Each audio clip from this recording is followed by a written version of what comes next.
শুভ সন্ধ্যা বন্ধুরা। আজ হলো 8 সেপ্টেম্বরের সোমবার।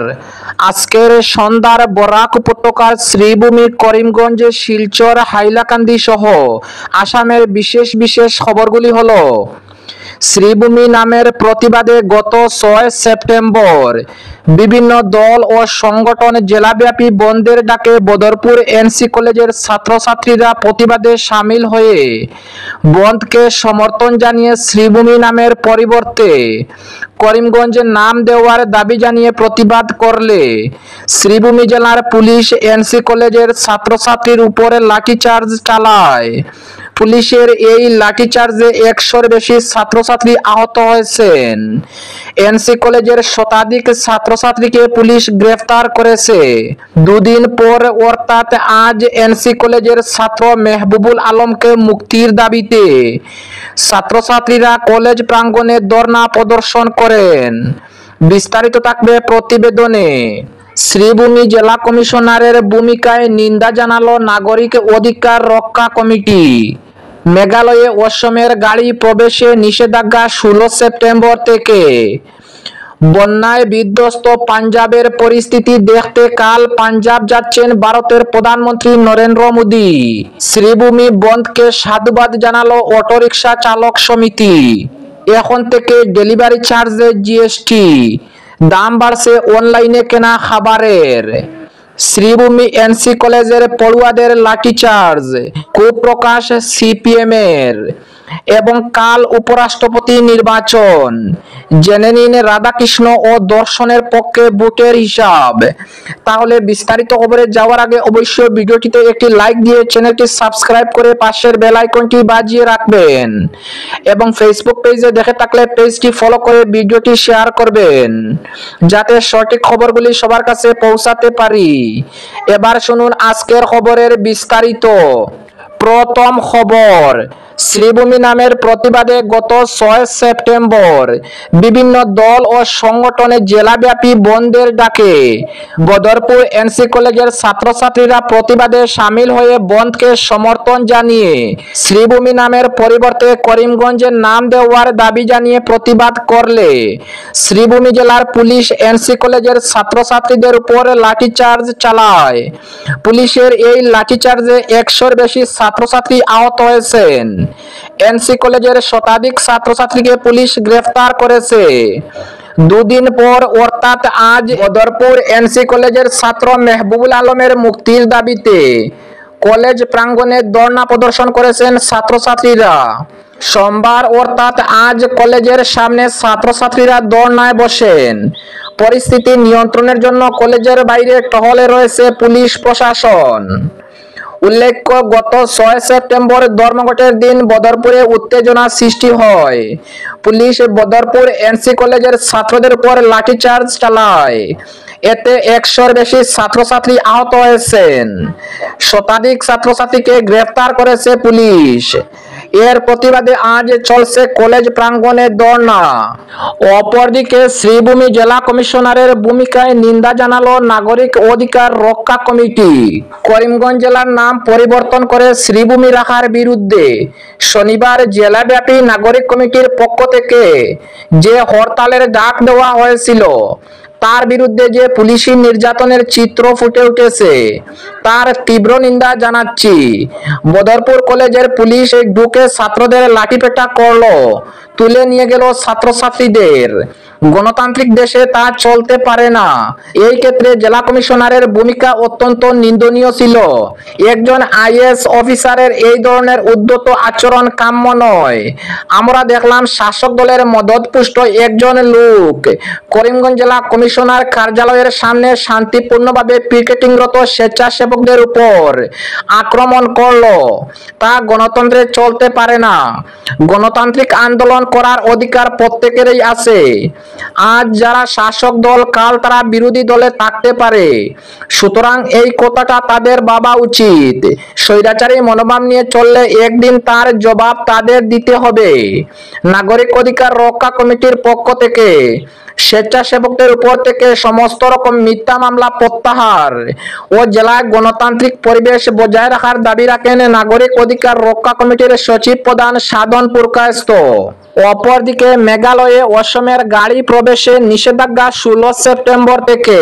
মেঘালয়ের অল হাসি মেঘালয় ট্যুরিস্ট ট্যাক্সি অ্যাসোসিয়েশন সম্প্রতি হুমকি দিয়েছে তারা অসমের নম্বর থাকা গাড়ি মেঘালয়ে প্রবেশে নিষেধাজ্ঞা আরোপ করবে, অর্থাৎ অসমের কোনো গাড়ি পর্যটক নিয়ে মেঘালয়ে যেতে পারবে না। এর বিরুদ্ধে তীব্র প্রতিবাদ জানিয়েছে অসম ট্যুরিস্ট ট্রান্সপোর্ট অ্যাসোসিয়েশন। তারা জানিয়েছে এমনটা হলে তারাও মেঘালয়ের গাড়ি অসমে ঢুকতে দেবেন না। AKMTT এর সভাপতি বালাজিদ জিওরা জানিয়েছেন 16 সেপ্টেম্বর থেকে তাদের নতুন সিদ্ধান্ত কার্যকর হবে এবং ওই দিন থেকে অসমের নম্বর থাকা গাড়ি পর্যটক নিয়ে মেঘালয় ঢুকতে পারবে না। অপরদিকে বন্যায় বিধ্বস্ত পাঞ্জাব পরিস্থিতি দেখতে কাল পাঞ্জাব যাচ্ছেন ভারতের প্রধানমন্ত্রী নরেন্দ্র মোদী। বন্যায় পুরো বিধ্বস্ত পাঞ্জাব, জলমগ্ন একের পর এক গ্রাম। পাঞ্জাবে বন্যায় বিধ্বস্ত এলাকার খোঁজখবর নিতে 9 সেপ্টেম্বর অর্থাৎ আগামীকাল মঙ্গলবার সেখানে যাবেন ভারতের প্রধানমন্ত্রী নরেন্দ্র মোদী। এক্স অ্যাকাউন্টে একথা জানিয়েছেন বিজেপির পাঞ্জাব শাখা। তারা জানিয়েছে পাঞ্জাবের গুরুদাসপুরে যাবেন প্রধানমন্ত্রী নরেন্দ্র মোদী।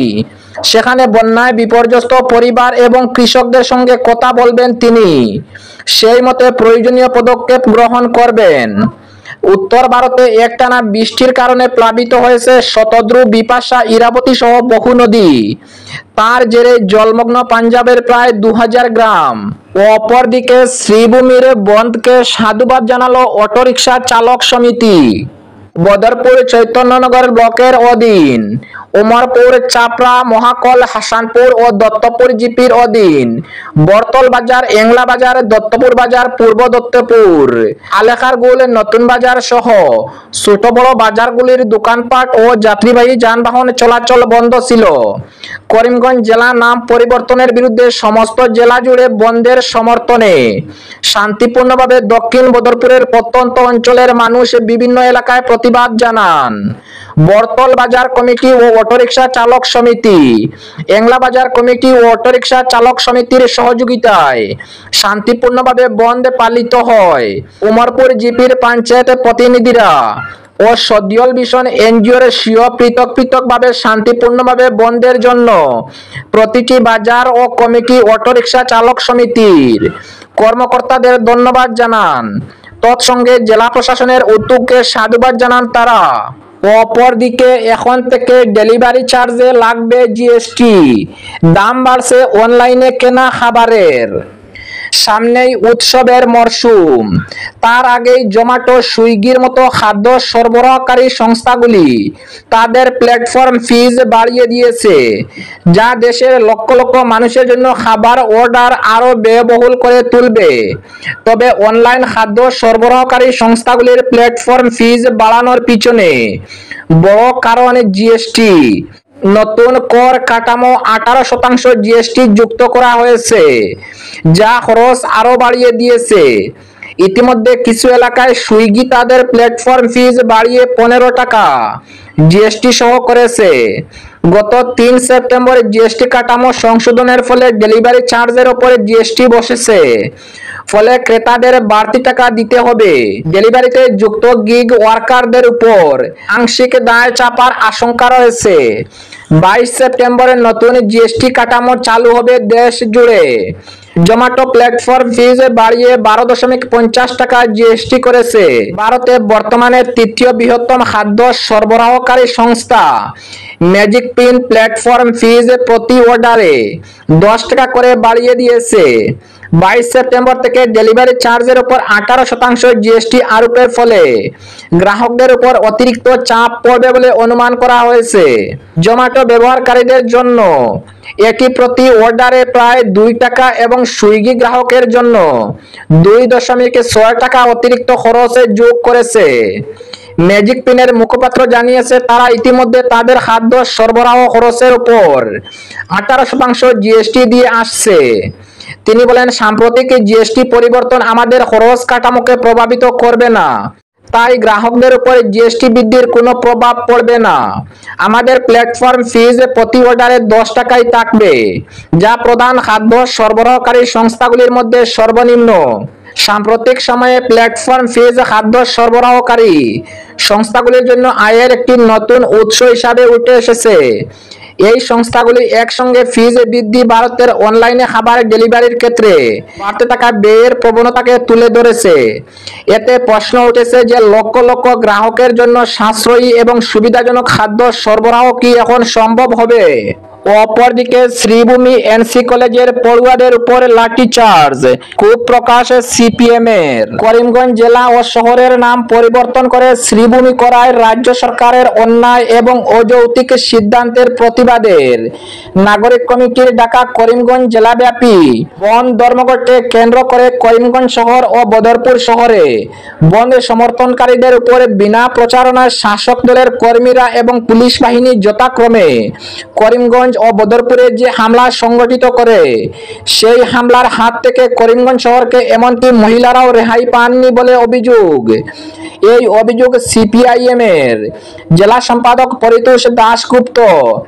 তিনি এক বিবৃতিতে বলেন, বদরপুর পুলিশ বেপরোয়াভাবে ছাত্রছাত্রীদের উপর লাঠিচার্জ করে, যার ফলে আহত অনেক ছাত্রছাত্রী হাসপাতালে স্থানান্তরিত হতে হয়। সিপিআইএম করিমগঞ্জ জেলা সম্পাদক বলেন, শান্তিপূর্ণভাবে ধর্মঘটকে কেন্দ্র করে শনিবার করিমগঞ্জ শহরের সরকার ও শাসক দলের মদতপুষ্ট বিশ্ব হিন্দু পরিষদ বজরংদলী বাহুবলীদের প্রকাশ্যে আস্ফালন, ভয়ভীতি প্রদর্শনের মতো ঘটনাবলী করিমগঞ্জ শহরবাসী প্রত্যক্ষ করেছেন, যা এই শহরের পরম্পরা, সংস্কৃতি ও গৌরবময় ঐতিহ্যের সঙ্গে বেমানান।